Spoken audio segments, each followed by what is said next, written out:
All right. Well, hello, everyone, and welcome to Against Collectivist Feminism, a tribute to Joan Kennedy Taylor. Appreciate you all joining us here.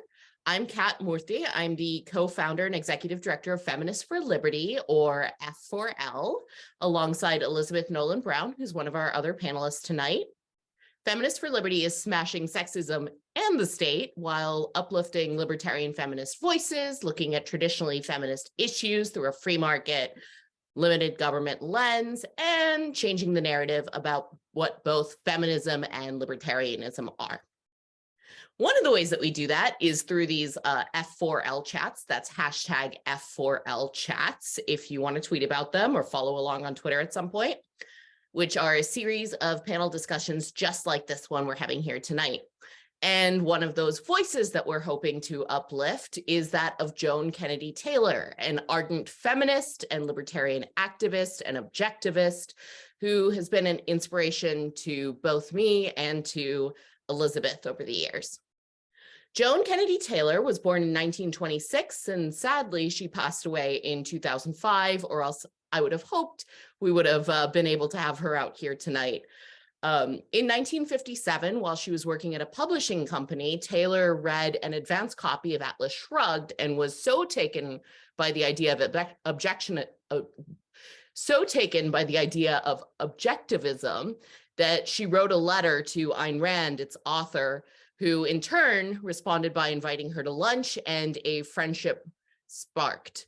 Joan Kennedy Taylor was not just active in the objectivist movement. However, in 1964, she founded Persuasion, which was an independent objectivist magazine that published every month for about 4 years and was the very first political magazine ever to be personally endorsed and recommended by Ayn Rand. But around the same time, Taylor also read Betty Friedan's The Feminist Mystique, which many of you have probably heard about, the great feminist tome, and became active in feminist movement as well. Joan was an early member of the Libertarian Party. She helped write the National Party platform in the late 1970s. She advised the LP's 1980 Ed Clark for President campaign on various feminist issues, and she tirelessly promoted the ERA and abortion rights to a party membership that was not always particularly receptive to feminist issues and concerns.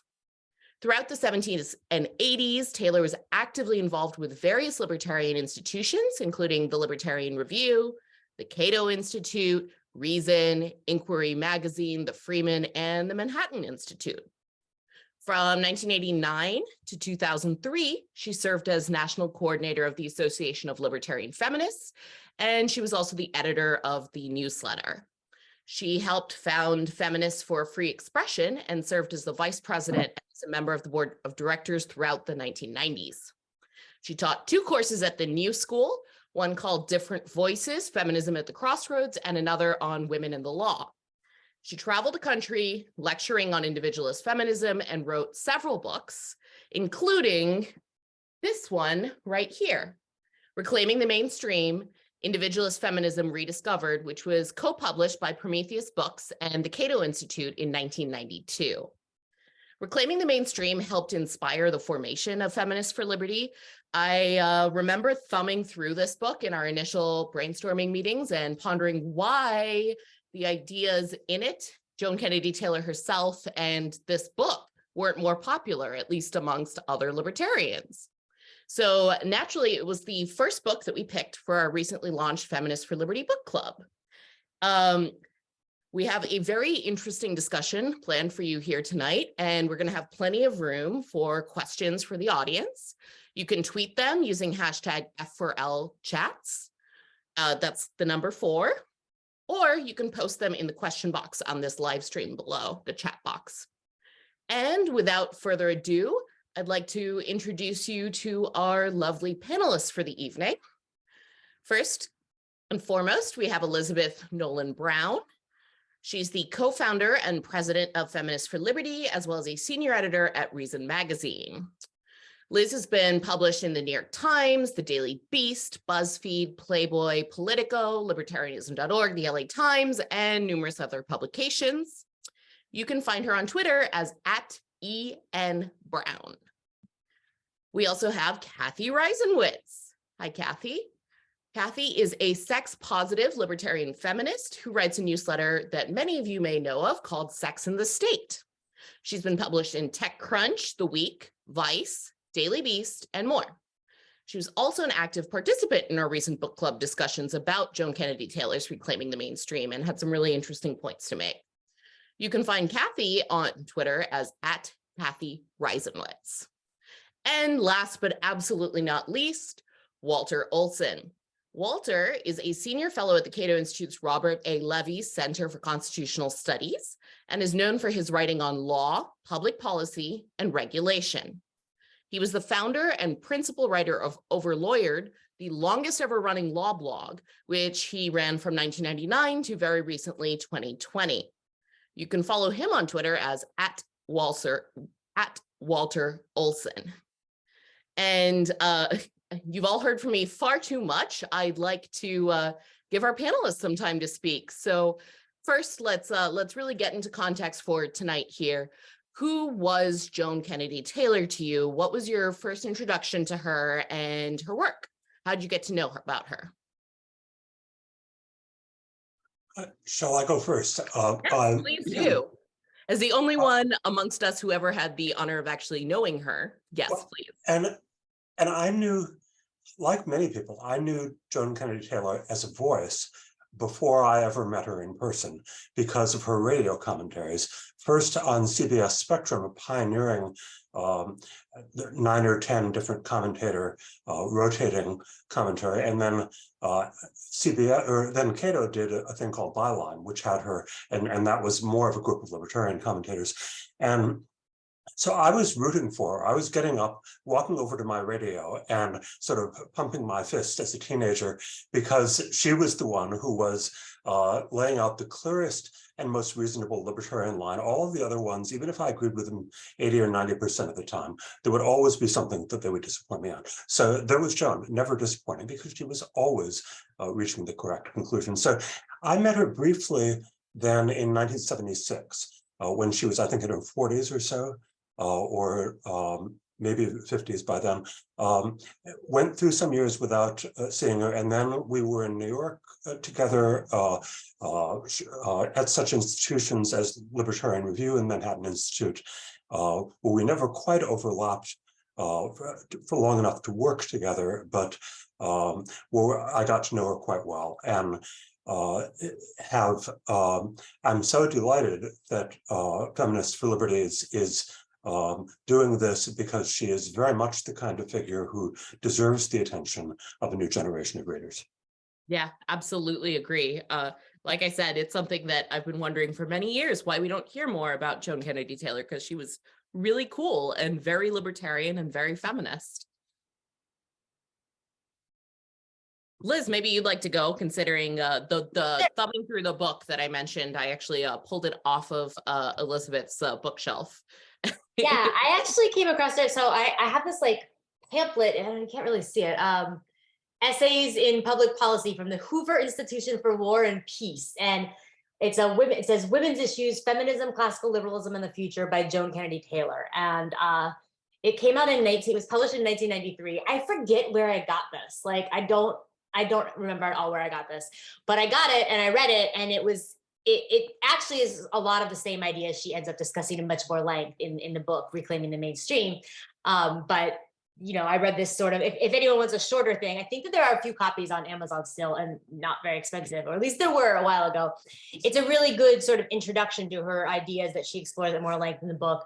And it was just all about, you know, why classical liberalism or libertarianism is inherently feminist, why classical liberals and libertarians should care about feminist issues, and also why feminism is not necessarily inherently collectivist. She talks a lot about the ideas that she develops in more length about how, you know, there's been always an individualist strain in feminism, and there's always been a collectivist or socialist strain in feminism, and these two strains have often been at war over time. And the idea that, you know, when individualist feminism or more classical liberal feminism was more popular are times when the movement has had its greatest success at achieving its goals and at attracting a wide variety of US women or of people in general to be, you know, proclaim themselves as feminists and be involved in the movement. And how when the collectivist or socialist arms have been more ascendant, it's sort of it's not been as widespread of a movement. And I thought that was just a really interesting thesis. And so I looked up Joan Kennedy Taylor and discovered that she'd written this longer treatise on it, on reclaiming the mainstream. I read that. She also wrote another book called What to Do What You Don't Want to Call the Cops. And it's about sexual harassment and a sort of non-carceral approach to it, and just sort of, a personal approach to it. And I find her work, as Walter said, it's very compelling because it's very libertarian, but without being very stuffy. It's not, full of references to, I mean, it is full of references to a lot of old writings and stuff, but in a way that is very accessible. It doesn't feel like you need, to know a ton about all sorts of other different kinds of theories in order to understand where she's talking about. And yet it is a really, she makes really powerful arguments for the libertarian case for a lot of feminist issues. And also, again, the libertarian feminist argument against a lot of positions that maybe mainstream feminists had in her time. And especially when she was writing the book in the 90s or in the 80s and the 90s. And it's, we'll get into this more later, but it's remarkable how much those same arguments still apply today to a lot of what she's saying. A lot of the issues that she was fighting against back then are issues that, more classical liberal feminists are still fighting against, what is now the mainstream of feminism today. So it just really resonated with me, and I became a big fan of hers. And the more I learned, that she founded Feminists for Free Expression, she was very involved with people like Nadine Strawson and others in the 90s that were like fighting back against the anti-porn feminists, very pro free speech in all sorts of ways. And just everything, the more I learned about her, the more she's, now one of my feminist heroes. Yeah, she is. I think I can say the same as well. She's very cool. And she has this very approachable way where she's clearly has read a lot and understands a lot across the political spectrum. But the way that she approaches it, it's I don't understand why this isn't the pop culture version of feminist history, because it's so easy to understand everything happening from the 1800s forward when you read Reclaiming the Mainstream. And it's the one thing that kept coming back to me, and I know we'll talk about this later, but it's just like, why are we having, she's reflecting on it as, why are we having the same fights, and yet why are we having the same fights? Cathy, I think you felt similarly, but what are your thoughts? Yeah, I mean, I remember when I was first trying to sell libertarianism more broadly, I noticed that women were underrepresented in libertarianism's ranks, and started to try to correct that. It felt like I was charting a new path. And then I got connected to Sharon Presley at Association of Libertarian Feminists, Rest in Power. And she was kind of my introduction to this long line of feminist thinkers, including Joan Kennedy Taylor. And I was also looking into a kind of history of feminism. And I feel like Taylor, like you said, has done an amazing job of,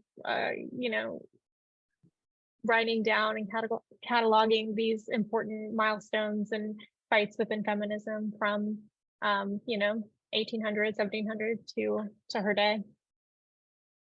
Yeah, absolutely. So, I mean, why isn't her work more mainstream? I mean, even within the libertarian movement itself, Joan Kennedy Taylor is just very rarely one of those names you hear. I think most modern libertarians probably wouldn't recognize her name. So why isn't she as well known as the other libertarian heroes? And, maybe what can we do about that? Well, let me offer some of the things that I love the most about her style of writing are also things that tend to not make her popular with teenagers or an easy person to invoke for quickie debate on Twitter or elsewhere.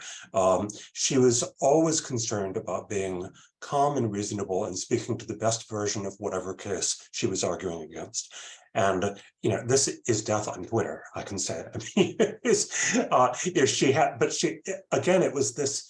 I call her a writer's writer. The more you write, the more you appreciate that it takes a great deal of discipline to, they came up with the term steel manning, and she was doing it 40 years ago, trying to develop the most charitable and reasonable version of the opponent, and then argue why their position should still yield based on their own aspirations, based on their own highest goals. And she did this for, of course, you've mentioned censorship, you've mentioned directly feminist issues. Earlier in her career, she did it in her immensely influential work against militarized conscription, the draft. She was a key activist in early years on that. And you can imagine with all of these issues, the emotional, irrational, knee-jerk types of opponents who would often be sent across her path. She always preferred to concentrate on the most reasonable opponents. And to me, this is golden from the standpoint of popularity in a noisy, shouty media culture. It means that I think she tends to fall behind. She's a writer that people may discover after they've already been reading other writers. Does that make sense? Yeah, that's actually, that is, I think, a very charitable explanation as well. So I think that does. And maybe your characterization of her as a writer's writer might say something, since I think all of us have done some writing. I'm glad you brought up her work about being anti the draft too, because we're mainly focusing on her feminist work, but she was very broad in her earlier career about the things that she cared about and advocated for. It was very hard I had to keep cutting things out when I was trying to come up with an intro for her that wouldn't just be me talking for 10 minutes. I'll just say to add to what Cathy mentioned earlier, I also was I got interested in libertarianism and feminism at about the same time. I hadn't known what libertarianism was, and I had thought, I'm not a feminist because it's only this kind of super liberal, I had this very stereotypical view of feminism in my teens and early 20s, and I discovered both libertarianism and feminism a lot through early blogs, which was great, early feminist blogs and early libertarian blogs that were out there. And I didn't see anybody writing from a libertarian feminist perspective. So I too thought wow, I'm all alone in this. I'm gonna, help make this philosophy. I'm always arguing for this stuff. I didn't realize there was this whole tradition of libertarian feminists. And I feel a little bit embarrassed about it now, because it's just it's stupid 20 somethings, man. We always think when you're that age that you sort of are inventing everything. But it was great to find that there is this whole huge body of libertarian feminists that have this great work and had been working on these issues for a long time. I think clearly they were prominent in the libertarian movement in the 90s still. I think that as they got, Joan Kennedy Taylor died in 2006? I think, yeah. 5? Okay. And some of her other people that were heavily involved with the Association of Libertarian Feminists were just sort of having health issues, or just sort of not necessarily on the internet. The Association of Libertarian Feminists for a long time, they were still doing a mail out newsletter, but they weren't really getting involved early on the internet. So I think that it was just at the time when I first started discovering this stuff in the mid-aughts, it was they had not, either a lot of the people that were proponents of it had died, or had been just not involved in the kind of ways that we're reaching young people today. So I think that's partly why, at least it felt to us that nobody knew about this, because it had just sort of, these ideas had just sort of fallen by the wayside and have not really been rediscovered in a widespread way. But we're hoping to help do our little part in changing that. I think we can't also let fusionism off the hook when it comes to why Joan Kennedy Taylor and other prominent libertarian feminists and female libertarians have not gotten their due. I think the fact that mainstream libertarianism or institutional libertarianism has kind of downplayed issues on which they might disagree with Republicans has definitely contributed to a kind of downplaying of issues like anti-racism and feminism and misogyny in the discourse. I do think that's true, what Cathy says. The Joan, and I'll tell a little anecdote here, which is that Joan, in her personal and social connections, was a New York intellectual, and she mostly hung out with people way to the left of her. And once I said, do you ever, does that ever bother you? And she had thought about this a lot and said, I would know they are more my kind of people, because I believe that eventually a lot of them can be reached about economics and the ways in which government action misfires, whereas conservatives often are starting from very different premises, religious and otherwise, that I don't feel I'm as likely to convince them on. And that's why, basically, she said, I've chosen to spend my life among feminists, urging to be more libertarian, with some excursions into the parts of libertarianism that aren't too married to fusionism or the alliance with the left. And I remember from those years, libertarians were on issues like abortion. It was much less an absolute doctrine on the right, where every single conservative publication would never run a pro-abortion article and that sort of thing. But it was the 90s that was beginning to change, because before then you had all sorts of even conservatives. You had all sorts of pro-abortion conservatives, and so those culture war issues, which of course she died in the early aughts or the mid aughts.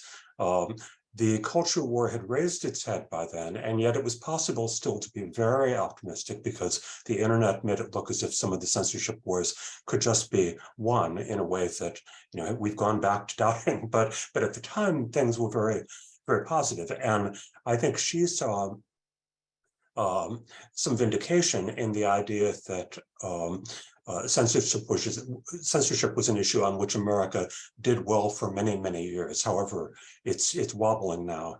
I think she won. At least she won most of what she was trying to get in a durable victory there. Yeah, you really set me up for the next thing that I was going to ask, because as I was reading this book, I already made mention of it, but it seems as if so much of this is so prescient. It made so much sense for where we are now in history.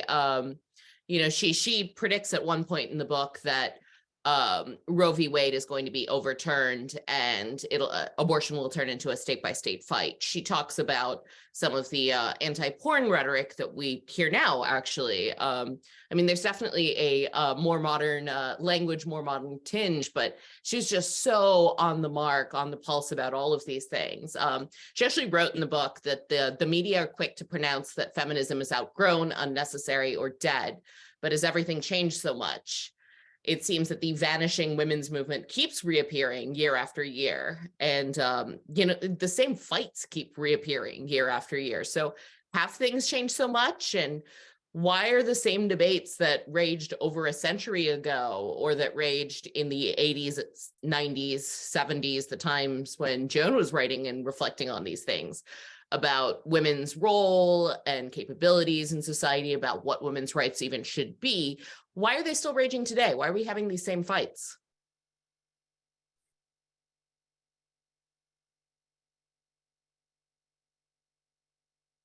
One thing that struck me reading the chapters of Reclaiming the Mainstream, especially some of the later chapters, was it would have been interesting. So we saw a lot of fights in feminism about, is feminism trying to kill the nuclear family with the male breadwinner, right? And what we've seen is that macroeconomics killed that model, not feminism, or is in the process of killing it. And the fight about equal pay also is super interesting. What would the world look like if instead of advocating for equal pay starting in the 70s, or labor protections, particularly for women, if we'd started thinking about the great divergence generally, right? The gap between huge gains in productivity, but stagnant wages for workers of all genders.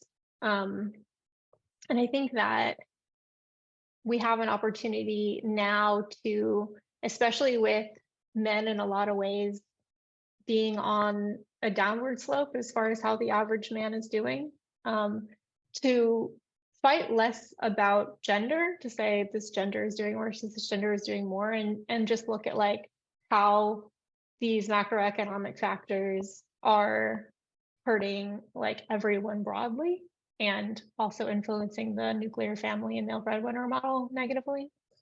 And so I think that's one point. And then the other point is that you're always going to have, in any kind of situation where authoritarians are seeking power, the desire to identify a scapegoat. And women are a convenient scapegoat, then, now, probably forever. And so one thing that I think we need to focus on as feminists and as libertarians is, how do we create the conditions in which authoritarians have less influence and purchase? Because that in and of itself, I think, will reduce scapegoating of women and other minorities.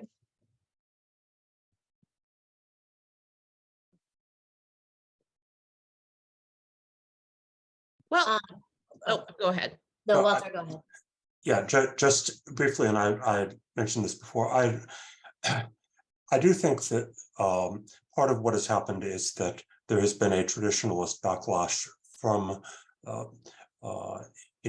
points of view that idealize the past, whether religious or not, and as part of idealizing the past, idealize the gender relations of the past. And I still think that Joan would be very optimistic, because she always did tend to be very optimistic, because she saw the logic of the situation as well as the logic of the ideas had to be felt at some point.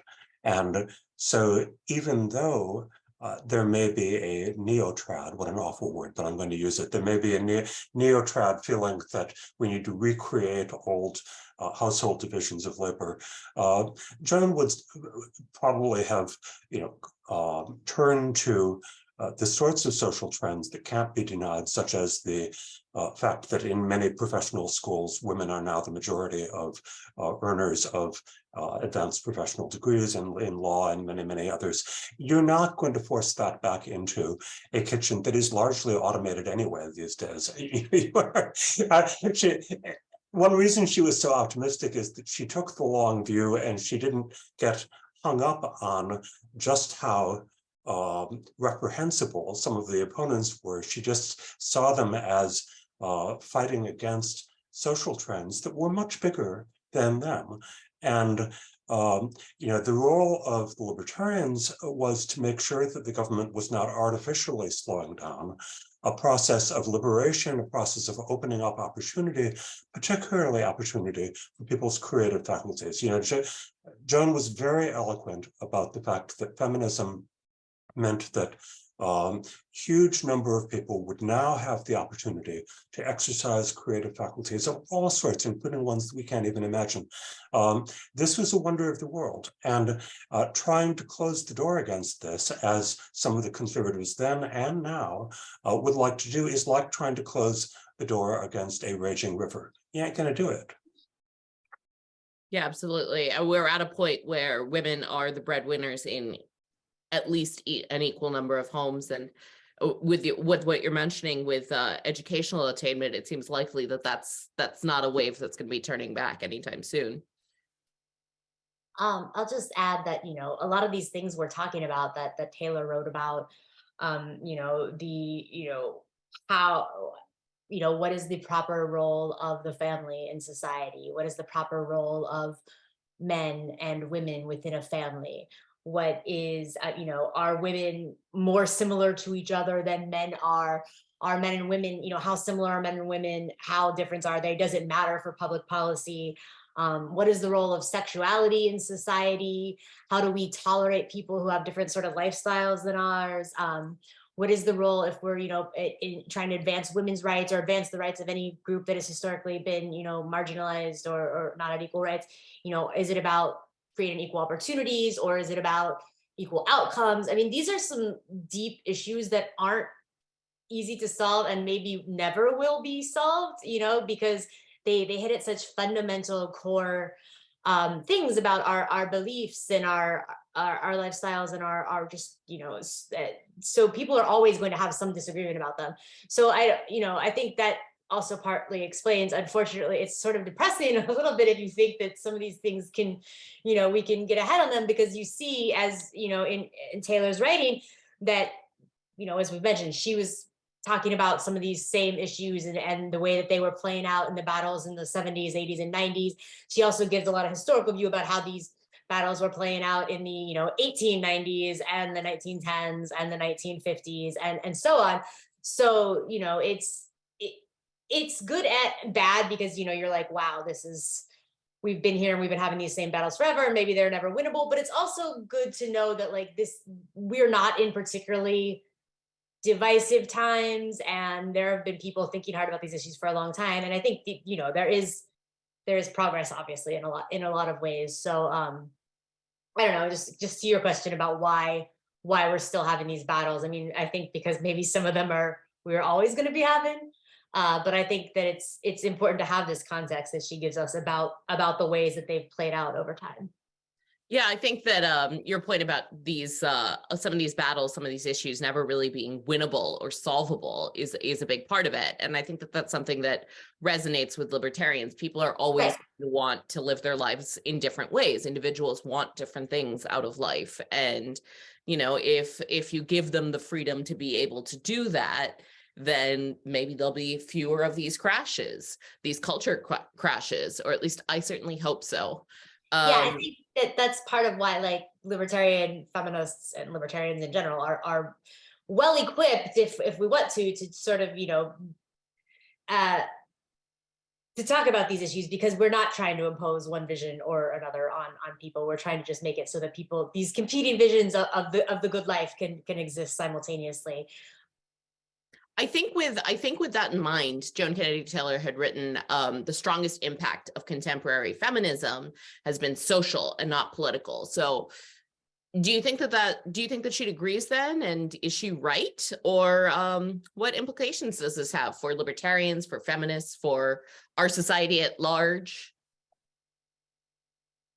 I mean, I think you could kind of say the same of libertarianism generally, that libertarianism's main impact has been social rather than political, especially if you're talking about electoral politics as a way to measure political influence.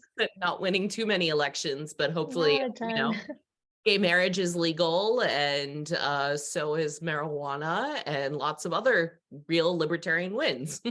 Yeah, totally. And I do think that two things are true. I think what Walter, you said about Joan Kennedy Taylor was optimistic is true. I also think that what Liz said about Joan Kennedy Taylor, or actually maybe it was you, Kat, I forget, I'm sorry, predicting the fall of Roe v. Wade and other, the upcoming continuing desire to censor pornography, that in a way, like some of the rights that we've gained as women, some of that isn't going backwards, but some of it is, and some of it will be. And so we have to keep two things in mind, like to be optimistic and to appreciate what we've gotten, but also to recognize that backlash is real. And especially when we're looking at places like Iran, Turkey, Hungary, you can go farther faster than you might expect. So it's just, I think knowing our history of libertarian feminism and letting feminism continue to influence libertarianism is just speaks to how important that is going forward. Yeah. I would say the statement about feminism has had a more important social impact than political impact. I think she would completely agree with it, and I think that it's completely true. I mean, or organized political feminism. I mean, you can talk all you like about why it failed, but the fact is, not only is there not a feminist party, which people were actually talking about circa 1970s feminist political party, but in practice, as different political controversies go forward, the women associated with each political faction always sell out other women rather than abandon their political faction, because that's how politics works. On the other hand, the social advances have been, and I don't mean to say, and Cathy was correcting us well, that it's always nothing but forward. There have been, real struggles on abortion lately. But even on abortion, remember that a majority of abortions are now done through medication, extraordinarily different for the government to effectively stop. We're about to see, perhaps, whether they get very far in making it illegal in some states. I doubt that the Supreme Court's going to go along with the latest legal nonsense, but the fact is they realize that they just can't control what women do as the years roll on and as the options medically increase.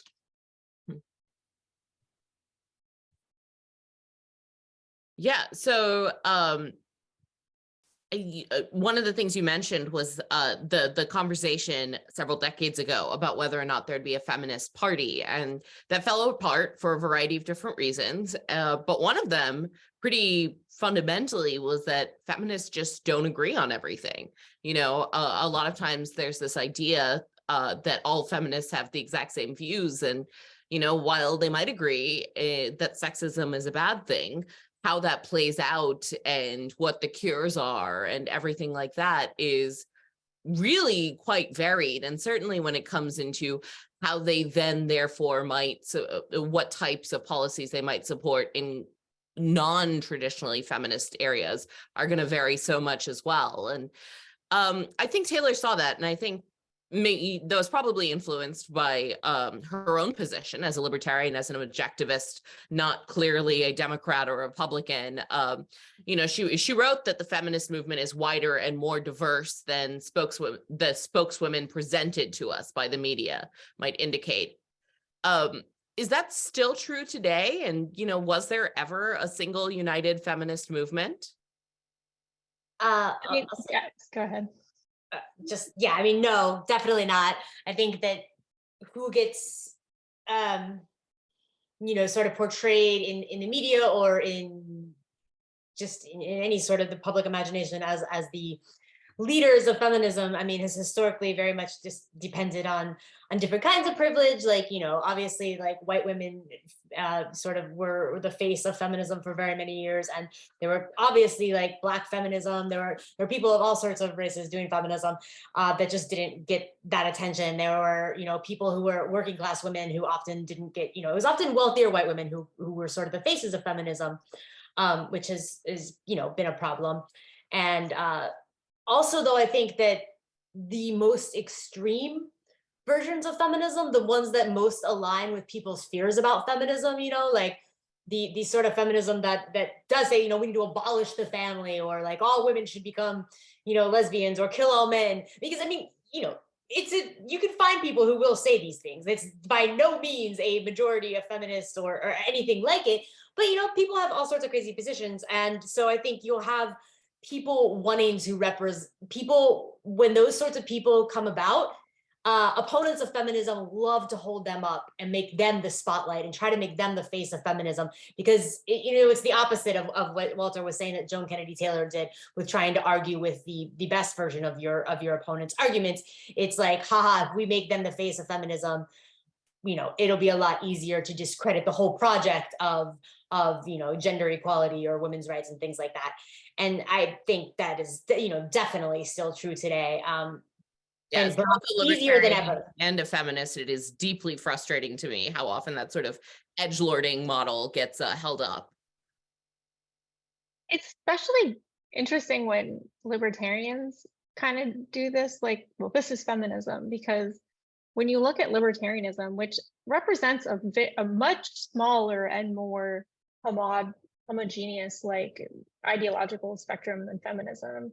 But if you try to do the same thing to them, they're like, oh, that guy, the guy who ran naked across the stage at what was the the libertarian meetup, like that guy doesn't represent all of libertarianism. And we're like, yeah, of course not. But then they'll say, but this crazy woman represents all of feminism. And it's like, no, I mean, these movements are both like very diverse. There are a lot of fights within them. There's a lot of disagreements. There are strains of libertarianism, just like there are strains of feminism. And so it's just interesting that even within libertarianism, which, you know, you'd expect every adherent to like understand this experientially, well, we'll do this kind of collapsing of all feminism into the loudest, most fringe voices as representative of the whole wide disagreeing movement. And I do remember a specific anecdote with Joan, where someone in the news, some feminist in the news, had proposed something really dumb or said something really dumb. And so I complained to her, you know, we were hanging out, and her reaction was just classically hers. She said, yes, people are in, and several of the points Cathy just made, you know, there are always people out there making bad arguments for bad positions. And yet, Wally, she said, I do think that if you seek out the best and most challenging and interesting feminist writers, you'll find something much more worth your time, because here you have the condition of half of humanity. You have people who have often brilliant and terrific writing skills, who have the motive to find insight about this, and perhaps a perspective that you have not experienced yourself. And you'll find, as you read them, that a lot of them want the same things you do, as far as removing the barriers for people to flourish. Well, you know, I was in one sense abashed in that, of course, you know, this was a great comeback, and I had been a little hasty and had behaved like Twitter in reacting to the silly thing crossing the radar screen. But at the same time, it was classic Joan, because she was calmly persuading by appealing to my own idea of what I should be like. Trying to show me that I would be happier if I followed her road and read the really good feminists. I don't always live up to that, but it was, again, she never gave up on persuasion for the people who were willing to argue within an intellectual framework, a framework of reason, a framework of evidence. She always thought they could be reached, sometimes through their having to get more experience, sometimes by sending them to the writers that she thought most persuasive.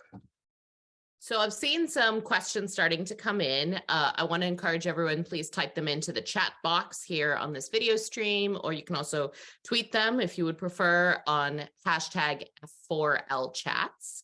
But Wally just set me up for something that I want to ask, you know, like, why then, where did this identification of women's rights with government mandates come from? Why do so many people, including, especially, I'm not sure, so many people within the libertarian movement insist that feminism is inherently socialist or Marxist? Are they just not reading the good feminists, or what's going on? Oh, I would put it down personally to three things. The first would be, how are people getting most of their ideas? Institutional media. Institutional media tends to be biased toward institutions, government being one of them.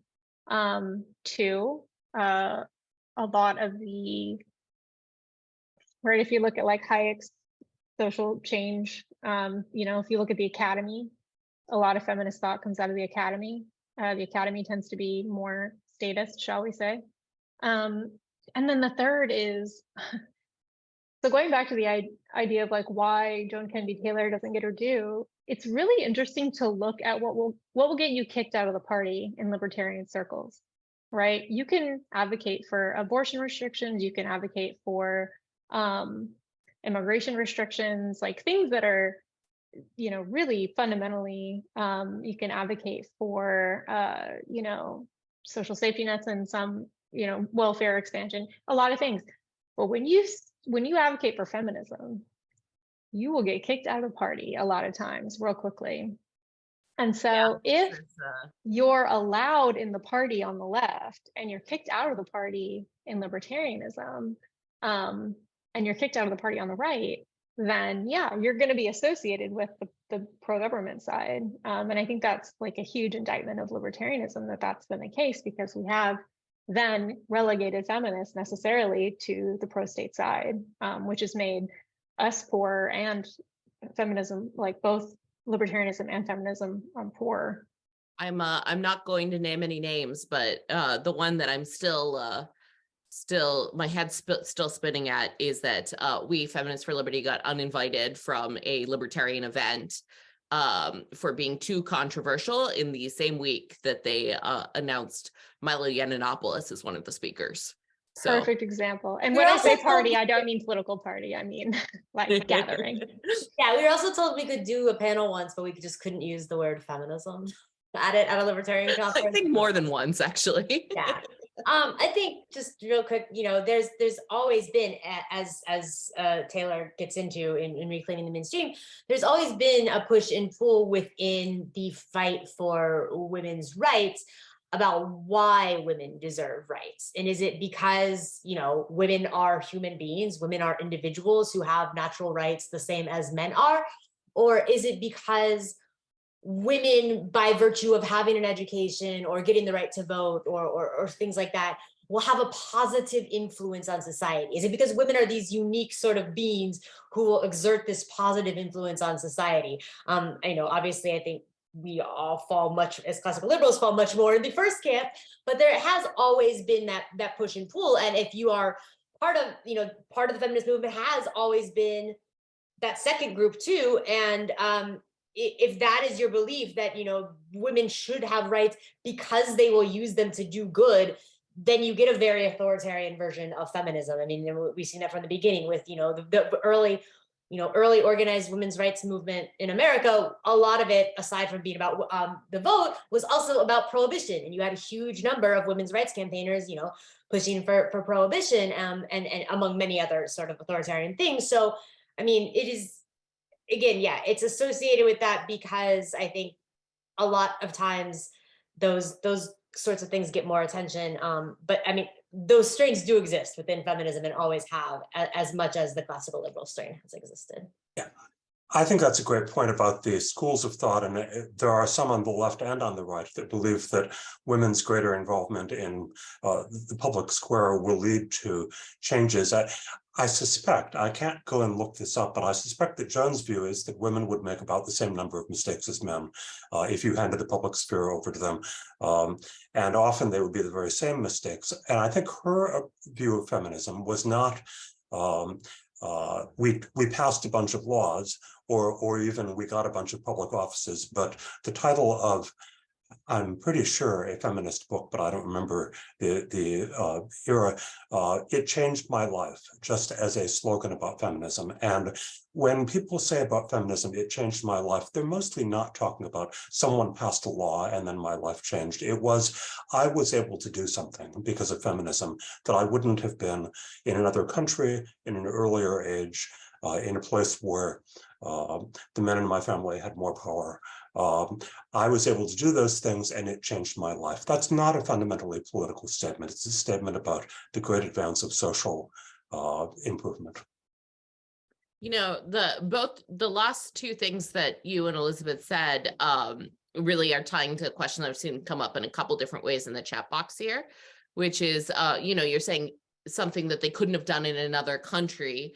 And at the same time, I guess not just Elizabeth, this whole discussion about the libertarian movement at large and approaches to feminism, because I think that they're kind of a warring tension when it comes to this issue. But the question that I keep seeing come up is essentially how come women are so much more involved in libertarian organizing or libertarian movement activity nowadays in so many other countries. I've seen this myself as well. I certainly see a whole lot of female libertarian activists, and in fact, in some places, it seems as if everyone who I meet as a libertarian is a woman compared to the United States. Is that a misperception, or is something else at play?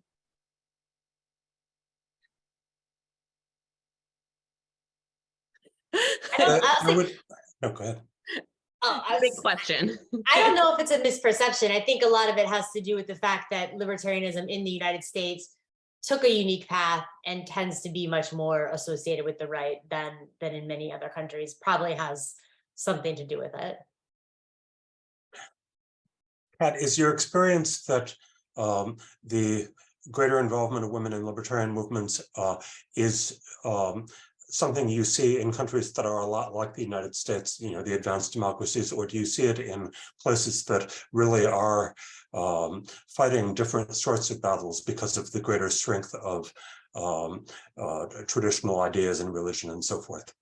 Yeah, you know, that's a really good question. I will say, first off, I don't like anytime people suggest that there aren't female libertarians, because, you know, I am one, Elizabeth is one, Cathy is one. If you asked me to make a list, I would be listing for hours. I know many, and that's just within the United States. So there certainly are a lot, and they just get ignored. But yeah, I guess I've seen like not so much countries similar to the United States. I don't know if I would say it's because the fights are different or things like that, but certainly I guess I've seen this more women coming out of Latin American countries, women coming out of African countries, and women coming out of Asian countries.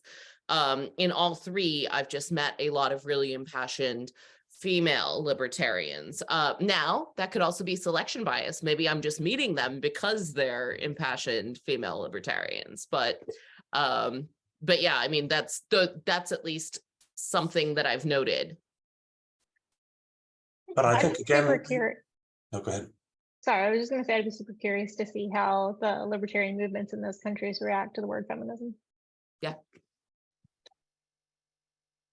Those are countries where there are more likely to be formal legal barriers or something very close, holding women back.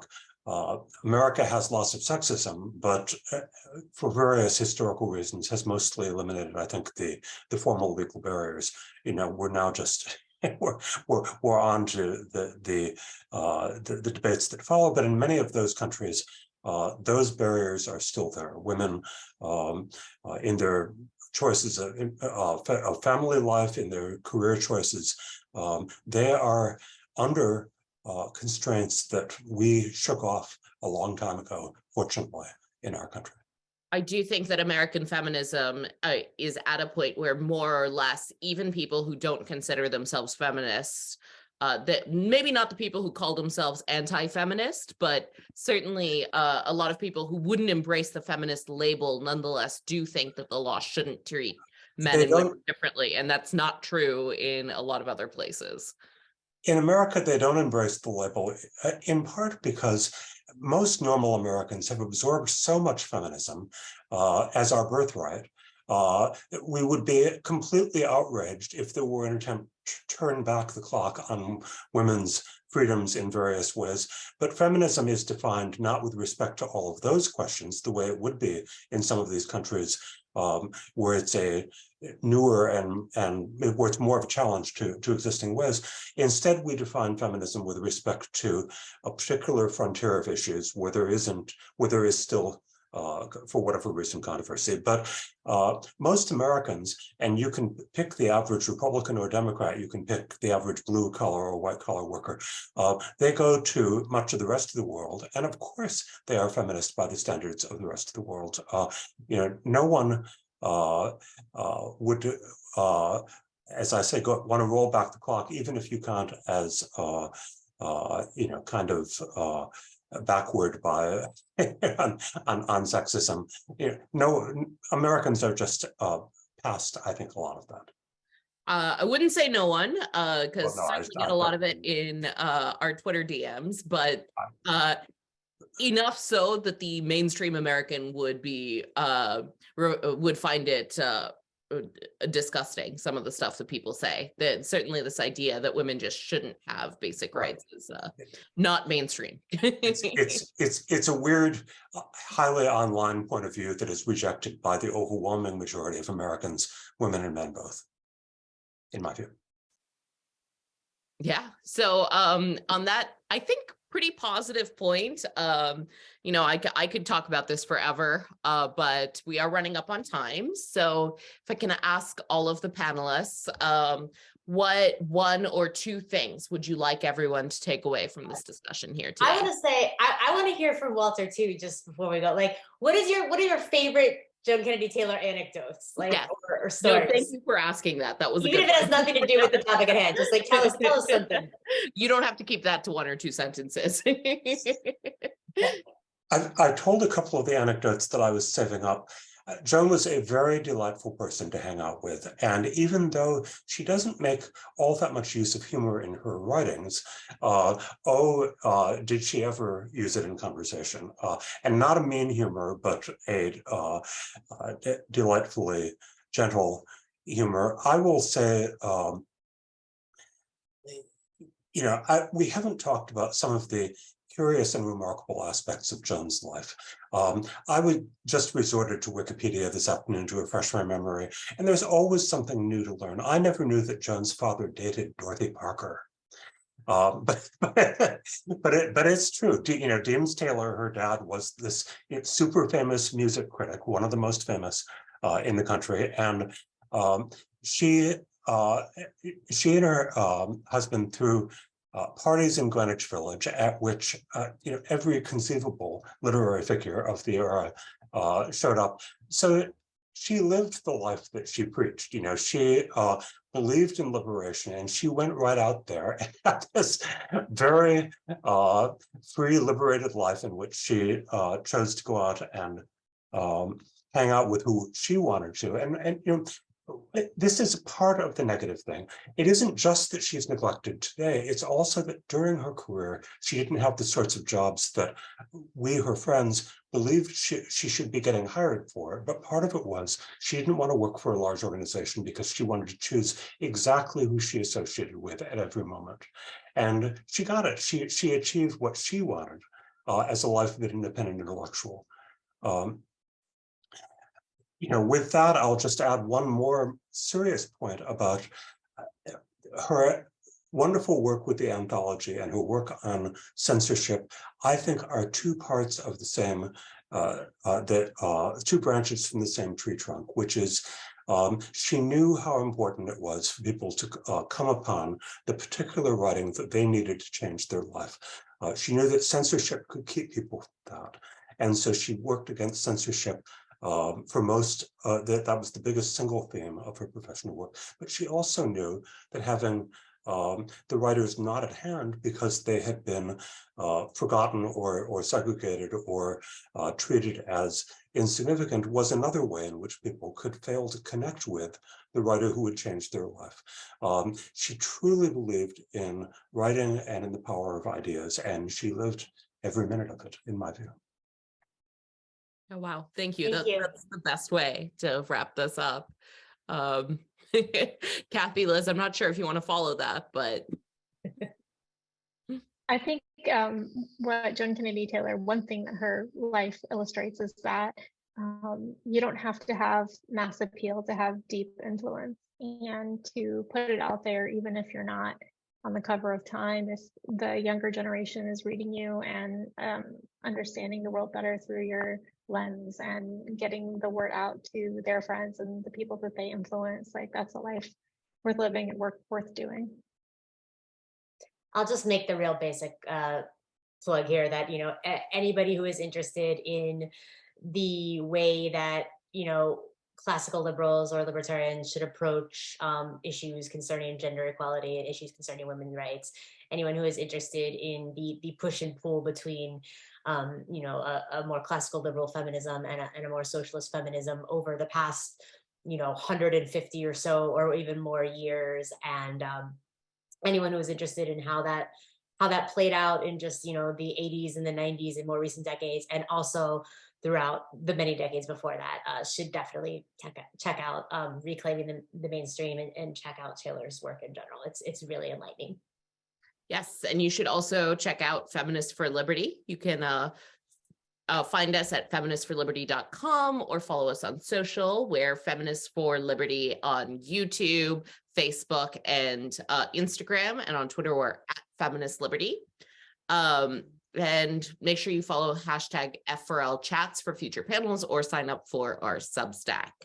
And please donate so we can have more conversations like this. But before we go, one last roundabout.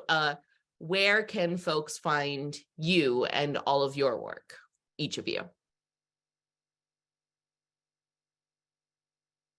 I'll start. Cathy Reisenwitz. Check me out at cathyreisenwitz.substack.com, or just Google Sex and the State, or I'm at Cathy Reisenwitz on Twitter. I'm a senior fellow at the Cato Institute, so you can go to my biographical page at Cato and find more than you could ever want to read. I did 4 books about the legal system, so if you're interested in that, plenty to read on that. And then I'm still, I don't know why, but I'm still on Twitter, Walter Olson. Yeah, I'll echo that. I don't know why, but I'm still on Twitter and Instagram at EN Brown. You can also find my work on reason.com. And I write a morning newsletter for Reason called The Reason Roundup. And also I have a Substack where I write like once every 3 months, but it's mostly just, sending out things that I've written at Reason or that I'm doing with Feminists for Liberty. And it's just substack.com/ENB. Awesome. So thank you all very much. This has been a greatly enjoyable discussion for me. Joan Kennedy Taylor was an amazing woman, and I'm glad that we were able to give her this send up. And thanks to everyone who tuned in or is watching this video after the fact. We wish you all well. Thank you.